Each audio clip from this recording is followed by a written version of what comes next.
सुप्रभात बच्चों। तो हमने बेटा देखो चैप्टर कंप्लीट किया था। नहीं, ये एक पोएम थी और पोएम को सबने एंजॉय भी किया था। पोएम का नाम क्या था? हमसे सब कहते। तो इसमें एक देखो बेटा, यहाँ पे छोटा बच्चा है ना, इसको कंप्लेन रहती है कि सब कोई हम ही से कहता है। न कोई सूर्य से बोलता है, न कोई चांद से, न कोई हवा से, बरसात से, बादल से, कोई भी नहीं बोलता है। जो भी बात हो सब हमसे बोलते हैं। देखो ये बोलता भी यहाँ पे कि देखो भैया हमसे बोलते हैं, अम्मा भी हमसे बोलती है, पापा भी बोलता है, और देखो जो जिसका बस चाहे वो हम पर डांट लगाता रहता है। तो ये पोएम पढ़ के हमको बहुत अच्छा लगा था। तो अब हम इसके कुछ क्वेश्चन आंसर है जो सॉल्व करने वाले हैं। तो देखो बेटा, कुछ क्वेश्चन आंसर है। जैसे प्रश्न फर्स्ट, देखो ये क्वेश्चन क्या है? अगर तुम्हें इस कविता का नाम बदलने को कहे तो तुम इसे क्या नाम दोगे? यदि बेटा आपको कोई बोले कि आपको इस कविता का नाम चेंज करना है तो आप इस कविता का क्या नाम रखोगे? ओके, तो देखो इसका उत्तर क्या होगा? अगर हमें इस कविता का नाम बदलने को कहा जाए तो हम इसे भेदभाव या टोका टोकी नाम देंगे। देखो क्या हुआ? अगर हमें इस कविता का नाम बदलने को कहा जाए तो हम इसे भेदभाव या टोका टाकी नाम देंगे। क्यों भेदभाव? क्यों बेटा? देखो सूर्य को, चंदा मामा को, हवा को, बरसात को, बादल को कोई नहीं बोलता है, लेकिन हमको सब बोलते हैं। तो भेदभाव हो गया ना बेटा, उनको कोई नहीं बोलता लेकिन हमको बोलते हैं। या टोका टाकी मतलब इनकी हमको हर कोई टोकता रहता है। तो हम इसके दो नाम रख सकते हैं, भेदभाव या टोका टाकी।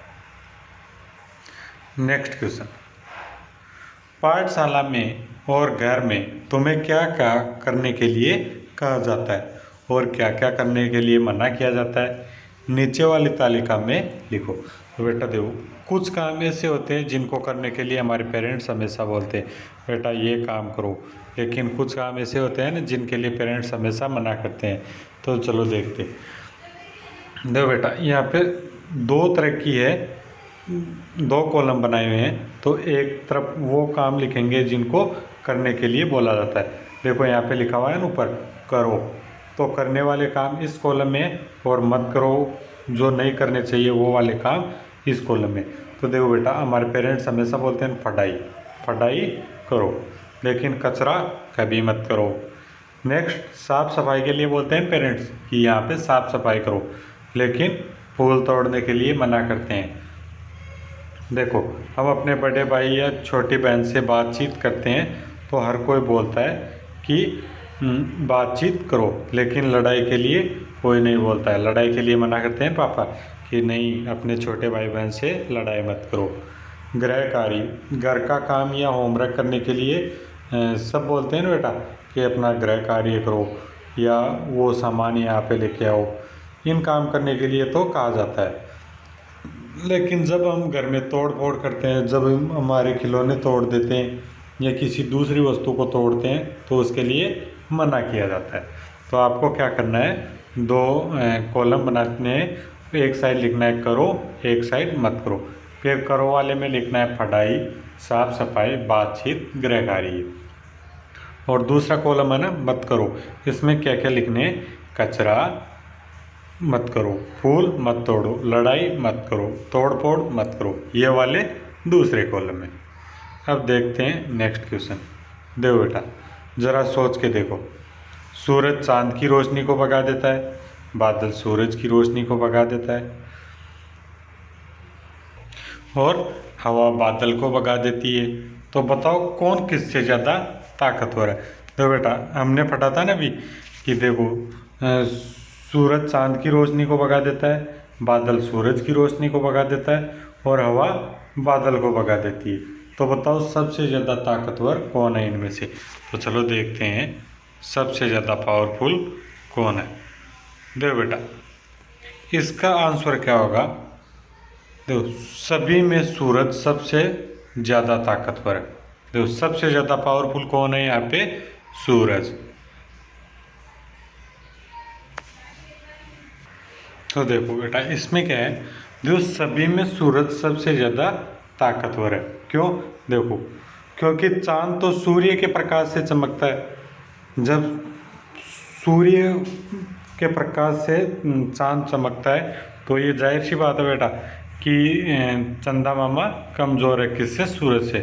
यदि वह चांद के प्रकाश को भगा देता तो सूरज ही सदा निकला रहता। देखो बेटा, कभी आपने दिन में चंदा मामा को चमकते हुए देखा है? नहीं ना। क्यों? क्योंकि बेटा सूर्य की रोशनी इतनी तेज़ होती है कि चंदा मामा दिखाई नहीं देते। यदि सूरज दादा रात को भी निकलने लगे और दिन को भी निकलने लगे तो बेटा चंदा मामा तो दिखाई देना ही बंद हो जाएंगे, है ना। तो इसलिए कौन पावरफुल है? हाँ, सबसे ज़्यादा ताकतवर है सूरज, क्योंकि चांद तो सूर्य के प्रकाश से चमकता है। यदि वह चांद के प्रकाश को भगा देता तो सूरज ही सदा निकला रहता। और फिर देखो, बादल सूर्य को थोड़े समय के लिए ही ढकता है क्योंकि हवा उसको उड़ाकर ले जाती है। देखो बेटा, जब बादलों को हवा उड़ाकर ले जाती है और सूर्य और रोशनी के बीच में बादल आ जाते हैं तो क्या हो जाता है, सूर्य की रोशनी कुछ देर के लिए हमारे पास नहीं पहुंच पाती है। तो सूर्य की रोशनी कब आती है हमारे पास? जब हवा उड़ाकर दूसरी तरफ ले जाती है। तो हवा का सूर्य पर कोई प्रभाव नहीं पड़ता है। तो इन सब में देखा जाए तो सबसे ज़्यादा पावरफुल कौन है बेटा? सूरज। अब हम करते हैं तुम्हारी बात। कैसे? देखो, अम्मा, पापा, भैया, दीदी सभी बड़ों का बच्चों पर ही बस चलता है।